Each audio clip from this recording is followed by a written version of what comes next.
अब आगे बढ़ते हुए कि टीआई प्लाज्मिड या टीडीएनए जो होता है बैक्टीरिया से प्लांट में कैसे पहुंचता है, वो मैकेनिज्म बड़ा इंटरेस्टिंग है और समझेंगे और काफी इंपॉर्टेंट भी है ऑब्वियसली। तो चलिए टीआई प्लाज्मिड के बारे में हम लोगों ने समझ लिया है। थोड़ा सा रिकॉल कीजिए टीआई प्लाज्मिड का स्ट्रक्चर क्या क्या है, क्या क्या चीजें उसमें आ रही है। लेफ्ट बॉर्डर, राइट बॉर्डर, कितने बेस पेयर्स होते हैं, कितने रिपीट्स होते हैं। अब ये मैंने बनाया स्ट्रक्चर। अरे भाई क्लोरोप्लास्ट नहीं है, दोबारा से क्लोरोप्लास्ट नहीं है, सब ऐसे ऐसे डायग्राम्स क्लोरोप्लास्ट नहीं होते। ठीक, तो ये है बैक्टीरियल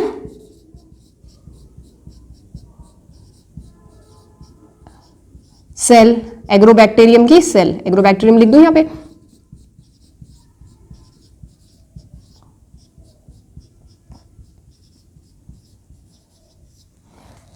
ओके, और ये है प्लांट सेल। अब बैक्टीरियम जो है इसके संपर्क में, एसोसिएशन में, प्लांट के एसोसिएशन में आ गया, ट्रांसफॉर्मेशन होने वाला है, ये आ गया। So this is plant cell. यहां चलिए न्यूक्लियस बना ही लेते हैं, ये न्यूक्लियस हमने बना लिया पहले से ही। दिस इज प्लांट सेल का न्यूक्लियस। और भाई न्यूक्लियस से ऐसे ऐसे ऐसे ऐसे जाते हुए क्या है, एंडोप्लाज्मिक रेटिकुलम, सुंदर से स्ट्रक्चर बना लेते हैं। दिस इज एंडोप्लाज्मिक, ER लिख लेते हैं, रेटिकुलम। सो प्लांट सेल का स्ट्रक्चर चिपक गया, कांटेक्ट हो गया। तो जैसे हुआ, अभी क्या होता है, ये स्ट्रेस के दौरान होता है। स्ट्रेस प्लांट को कब होगा, जब कोई खुली चोट होगी। तो स्ट्रेस में बैक्टीरियम, एग्रोबैक्टीरियम इसको क्या कर रहा है, अपना टीडीएनए भेज रहा है, इसको बीमार कर रहा है बेसिकली। तो जैसे ही ये हुआ वंस बैक्टीरियल, तो यहां पे एक्टिवेशन हो जाता है जीन्स का, और प्लांट जो है प्रोड्यूस करते हैं क्या, सेकेंडरी मेटाबोलाइट्स, और वो होते हैं फिनोल्स, जिनको बोलते हैं एसिटोसाइनजोन।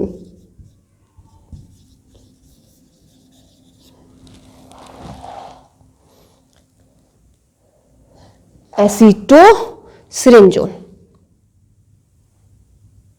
ठीक, अब ये सेंस कर लेते हैं क्या, यहां पे मौजूद कुछ शुगर्स,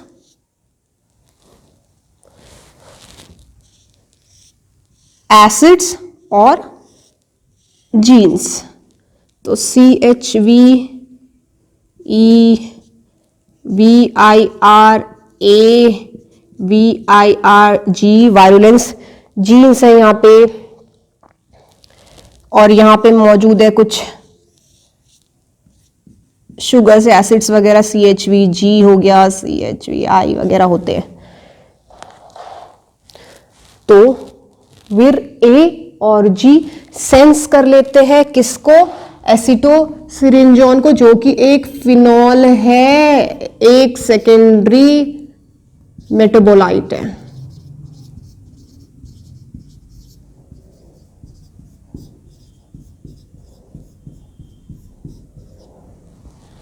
कर लिया सेंस इन्होंने, यहां से शुरुआत होती है। ठीक है, शुगर्स, एसिड्स वगैरह, यहां पे sugars, acids and all. So this is, अब जो है विर ए जो होता है, ये ऑटो खुद में ही फॉस्फोराइलेट हो जाता है, अपने आप से फॉस्फोराइलेट हो जाता है। और कहां पे होता है, हिस्टिडीन रेसिड्यू में। हिस्टिडीन रेसिड्यू में इसका जो है ऑटो खुद में ही फॉस्फोराइलेशन हो गया, खुद से हो गया ऑटो फॉस्फोराइलेशन, जिसकी वजह से क्या हो रहा है, विर जी जो है ये विर ए इसको फॉस्फोराइलेट करता है। कहां पे, कौन से रेसिड्यू पे, एस्पार्टेट रेसिड्यू पे। आया इतना समझ में।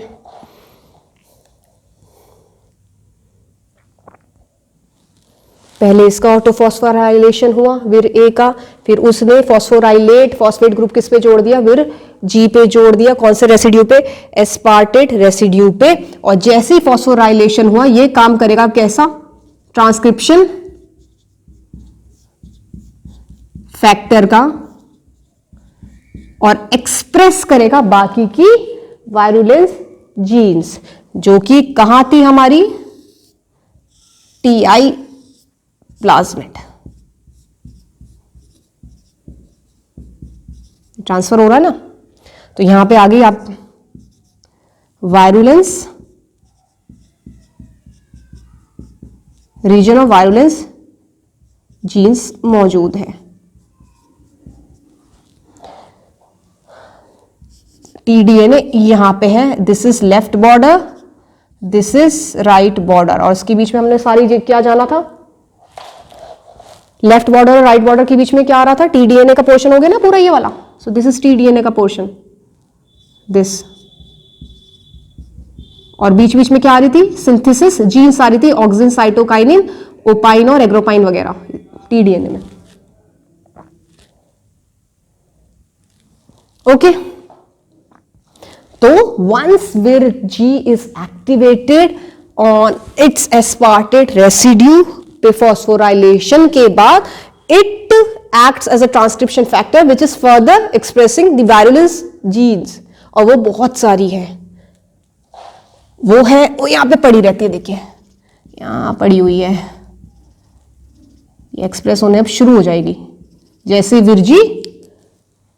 वीरजी चाबा लेनी है, वीरजी VIR-E2 मिलेगा, VIR-D5 मिल जाएगा, VIR मिलेगा D2, यहाँ पे है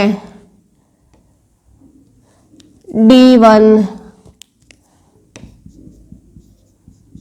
और है F।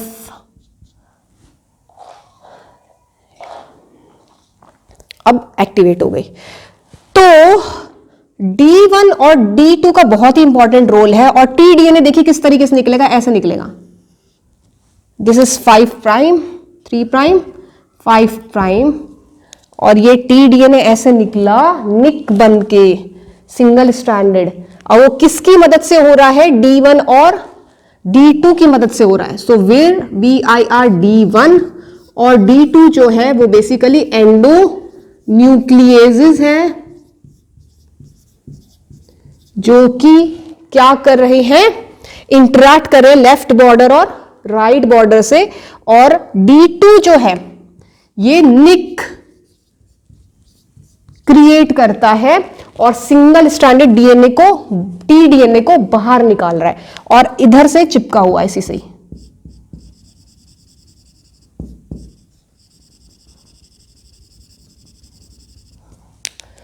VIR D2 अटैच्ड है, कौन सा अटैचमेंट है, कोवलेंट अटैचमेंट है, कोवलेंटली अटैच्ड है टीडीएनए से। और D2 को क्या, कौन धक्का दे रहा है, धक्का देने का काम क्या कर रहा है, कौन सा कर रहा है, D1 कर रहा है। ठीक, ऐसी VIR C भी होता है यहां पे, जिसका काम होता है प्रोसेसिंग, टीडीएनए की ये जो मैकेनिज्म है ट्रांसफर प्रोसेसिंग, इसको एनहेंस, इसको बढ़ावा देना।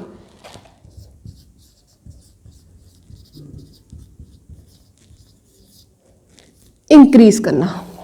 देखिए इतना आया समझ में।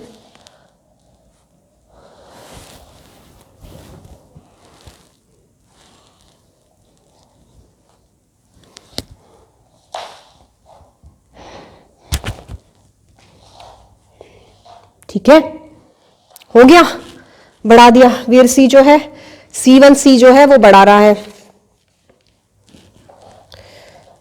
अब D2 इससे टीडीएनए से चिपका हुआ है, कोवलेंट अटैचमेंट है। अब ये पहुंचेगा उस तरफ, प्लांट सेल की तरफ पहुंच रहा है ये। अब यहां पे जो फंक्शंस आ रहे हैं, काम जो कर रहा है, यहां कर रहा है, इंपॉर्टेंट चैनल क्रिएट हो जाता है जैसे ही हुआ। So there a channel is created, a जगह बन गई, यहां पे बुला रहे हैं, स्वागत कर रहे हैं, जैसे ये सब हो रहा है। और उस सीक्रेटरी चैनल को बोलते हैं T4SS, चिस VIRB कॉम्प्लेक्स और D4 की वजह से।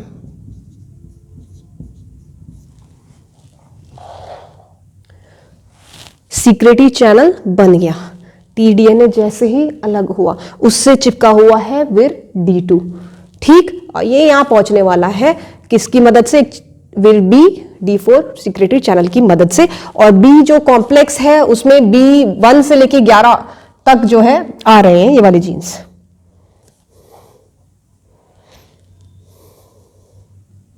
ठीक, अब ये पहुंच रहा है, देखिए ये पहुंचना शुरू हो गया इस चैनल के द्वारा। यहां पे लगा हुआ है क्या?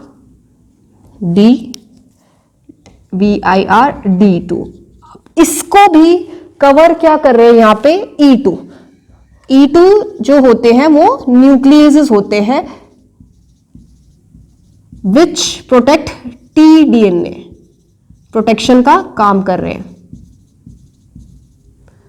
VIR E2 है ये जो ये लगे हुए हैं, और ये क्या काम कर रहे हैं? न्यूक्लियसेस की तरह एक्ट करते हैं।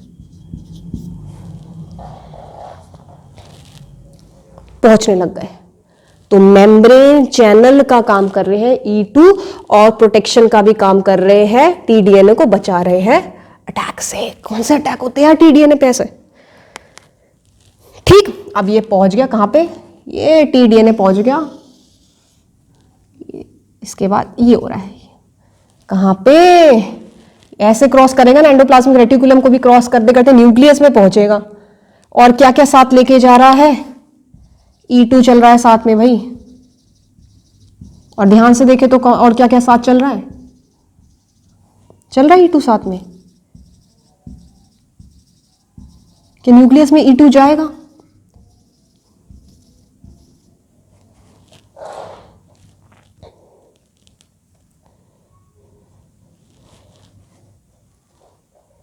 E2, this is TDNA, D2 अंदर की तरफ जाएगा कि नहीं जाएगा? D2। और भी एक चीज चल रही है साइटोसोल की तरफ जो जा रही है, F, VIR F भी पहुंच रहे हैं भाई, यहां पे VIR F भी बना देते हैं।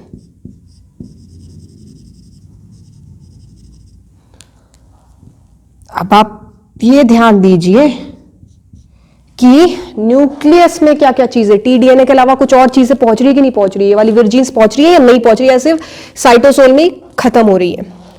तो TDNA रीचेस हियर, यहां पहुंच गया भाई TDNA, फाइनली पहुंच गया। तो जैसे ही पहुंचा क्या होगा? एक्सप्रेस हो जाने लग जाएंगे। इंपोर्ट के बाद TDNA would be expressed in the plant cell, पहले साइटोसोल में फिर न्यूक्लियस में, यानी कि न्यूक्लियर जीनोम में पहुंच गया और बीमारी करेगा कि नहीं करेगा? And once TDNA reaches the nucleus, it further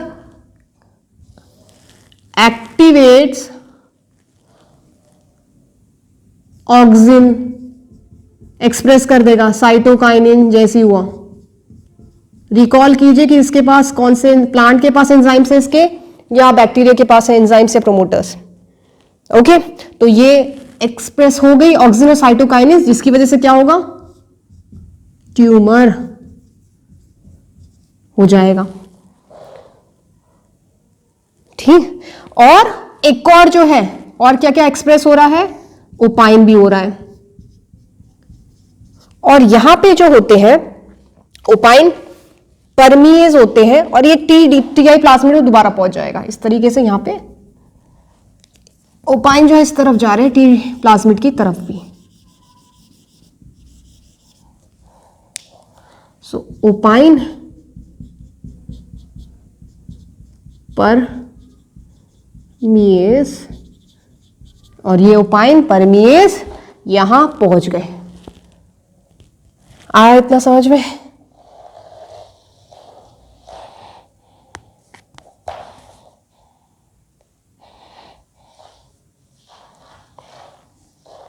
ठीक है, तो थोड़ा सा और जो है यहां पे E2 और D2 के और भी इंपॉर्टेंट 2-4 जो पॉइंट्स है वो ये है कि E2 जो अभी हमने समझा, दोनों ही न्यूक्लियसेस होते हैं ना, तो E2 के पास 2 NLS NLS और इसके पास एक NLS होता है, न्यूक्लियर लोकलाइजेशन सीक्वेंसेस, जिसकी वजह से tDNA न्यूक्लियस में जा रहा है। इसके पास एक, इसके पास 2, और ये 2 भी कौन से होते हैं? VIP1, मैं बात कर रही हूं यहां पे विर E2 की, VIP1 हो गया और VIP2 हो गया। तो ये मदद कर रहे हैं VIP1 न्यूक्लियस में जाने में, और VIP2 मदद कर रहे हैं किसमें? एक्टिव यूक्रोमैटिन में जाने में मदद कर रहे हैं NLS, किसके? E2 के।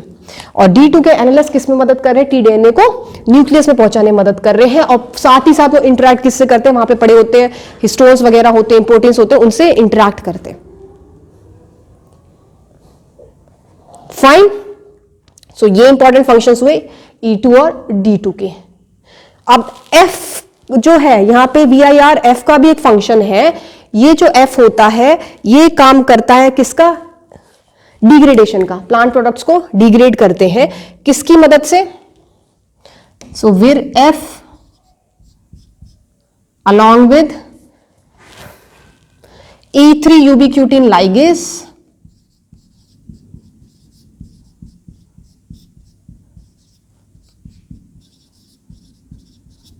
okay,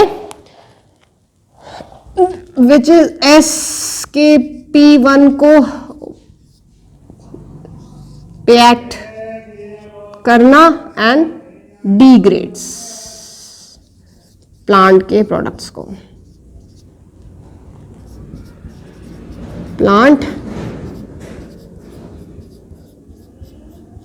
प्रोडक्ट्स को डिग्रेड कर दिया, और कुछ साइकिल वगैरह सेल साइकिल के फेजेस को भी एनहेंस करने में मदद करता है। तो इस तरीके से जो है एग्रोबैक्टीरियम का टीआई प्लाज्मिड का tDNA जो है वो ट्रांसफर हो रहा है प्लांट सेल में, जिसकी वजह से अभी बीमारी हो रही है कि नहीं हो रही? बीमारी हो जाएगी। ठीक, तो फंक्शंस आर इंपॉर्टेंट, एंड कौन से जीन्स साइटोसोल में है, कौन से जीन न्यूक्लियस में पहुंच रहे, क्या चीज क्या कर रही है, ये आपको ध्यान रखनी है। बहुत ही इंपॉर्टेंट टॉपिक है, और साथ ही साथ आगे भी इंपॉर्टेंट टॉपिक्स हम जानेंगे। Thank you so much.